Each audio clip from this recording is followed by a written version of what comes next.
Probably heard of Marcus Aurelius, and if you haven't, you've come to the right place.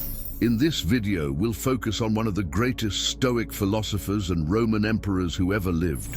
We will explore his early life, how he was introduced to and influenced by Stoicism, and how it shaped him not just as a Roman emperor, but as a remarkable human being. His life was filled with challenges, turmoil, personal loss, betrayal, plagues, and wars. Join us as we dive into the compelling journey of Marcus Aurelius, tracing his path from birth to his tragic death, and discover why he remains a timeless figure in history. Early life. Marcus Aurelius was born on April 26, 121 AD in Rome, into a prominent family known for its political and social influence. His birth name was Marcus Annius Verus. His father, Marcus Annius Verus III, was an army commander, while his mother, Domitia Lucilla, came from a wealthy and influential family. After his father's death, when Marcus was just 3, his upbringing was overseen by his grandfather, also named Marcus Annius Verus, a senator and a prominent member of the Roman aristocracy. He ensured that Marcus received a top-tier education and upbringing fitting for someone of his social standing. His grandfather's connections and status provided young Marcus with opportunities and exposure to influential circles in Roman society. In 136 AD, Emperor Hadrian, recognizing Marcus's potential, arranged for his future by adopting Antoninus Pius with the stipulation that he would, in turn, adopt Marcus and another young noble, Lucius Verus. This positioned Marcus within the line of succession to the throne. Marcus received an exceptional education, studying under renowned tutors like the Stoic philosopher Junius Rusticus, which deeply influenced his philosophical outlook. His upbringing in an environment rich in political and intellectual activity prepared him well for his future roles. Education and upbringing. His formal education began at the age of 8 when Emperor Hadrian appointed him to the priesthood of the Salian priests, marking his entry into public life. He studied under the grammarian Alexander of Cottiaeum and received training in rhetoric from Marcus Cornelius Fronto, one of the most renowned speakers of the time. A pivotal influence was the Stoic philosopher Junius Rusticus, who introduced Marcus to Stoicism, a philosophy that would profoundly shape his life and reign. Stoicism emphasizes rationality, self-control, and virtue as the path to a good life, teaching the importance of living in harmony with nature and accepting one's fate with equanimity. Marcus also studied under Herodes Atticus, a Greek rhetorician, and Claudius Maximus, another Stoic philosopher. These educators imparted lessons in philosophy, law, and literature, molding Marcus's intellectual and moral character. The comprehensive education he received under these esteemed tutors prepared him for his future role as emperor, allowing him to blend intellectual rigor with practical governance. Rise to power. In 138 AD, Marcus, now at the age of 17, was when Emperor Hadrian adopted Antoninus Pius as his successor as the new emperor of Rome, with a unique condition. Antoninus had to adopt Marcus Aurelius and Lucius Verus, ensuring a line of succession that would stabilize the empire. This strategic move marked the formal beginning of Marcus's path to power. Antoninus Pius ascended to the throne later that year, fulfilling Hadrian's condition.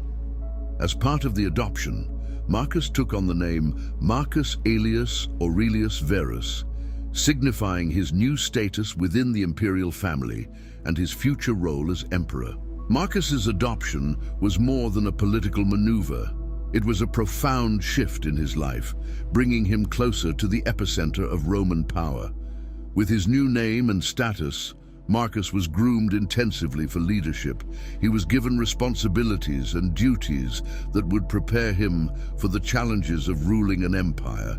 His education continued under the watchful eyes of Antoninus Pius, who served as a mentor and father figure, instilling in him the values of duty, responsibility, and governance.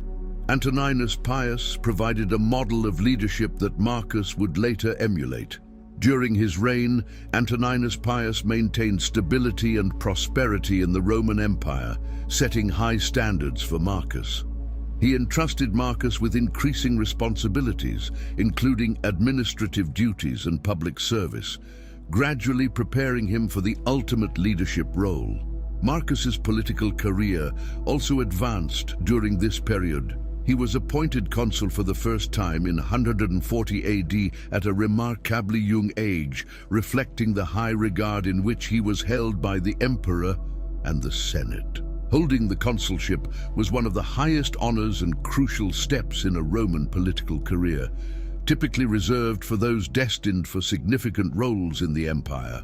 This period also allowed Marcus to cultivate his philosophical interests, especially in Stoicism, which would deeply influence his approach to leadership and personal conduct. His marriage in 145 AD to Faustina the Younger, daughter of Antoninus Pius, was a significant event that further solidified his ties within the ruling family. They produced 13 children, though only 6 reached adulthood, while 7 died in infancy or childhood due to disease, illness, and lack of medical knowledge. Their notable surviving children included Commodus, who would later succeed Marcus as emperor. The stability of his family life and his Stoic philosophy provided strength and resilience amid the empire's turmoil. The harsh conditions of his military campaigns along the Danube frontier, where he spent much of his later years defending the empire against Germanic tribes, significantly impacted his health. The relentless stress, exposure to harsh climates, and the strains of command exacerbated his deteriorating condition. Despite his Stoic philosophy, which emphasized endurance and rationality, the cumulative effects of these hardships were profound. In early 180 AD, at the age of 58 during a campaign in the region of Vindobona, modern-day Vienna, Marcus Aurelius's health took a serious decline. Historical accounts suggest he may have succumbed to a combination of natural causes, likely exacerbated by the severe conditions and the burden of his continuous efforts to secure the empire's frontiers. His death on March 17, 180 AD, marked the end of an era known as the Pax Romana, a period characterized by relative peace and stability across the Roman Empire. He was buried in the mausoleum of Hadrian, also known as Castel Sant'Angelo in Rome. His funeral was a significant event, reflecting the high esteem in which he was held. The Roman people deeply mourned his passing, recognizing him as a wise and just emperor who had devoted his life to the welfare of the empire. The end of his reign was a pivotal moment in Roman history.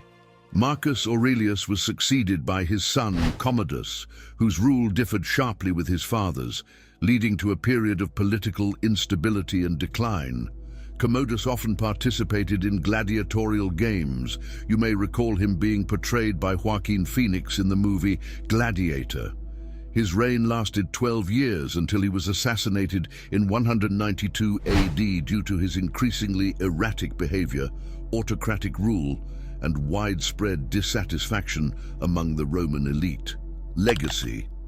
Marcus Aurelius is remembered as one of the 5 good emperors and is often considered the last of them. His reflections, written during his military campaigns, has had a lasting impact on both philosophy and literature.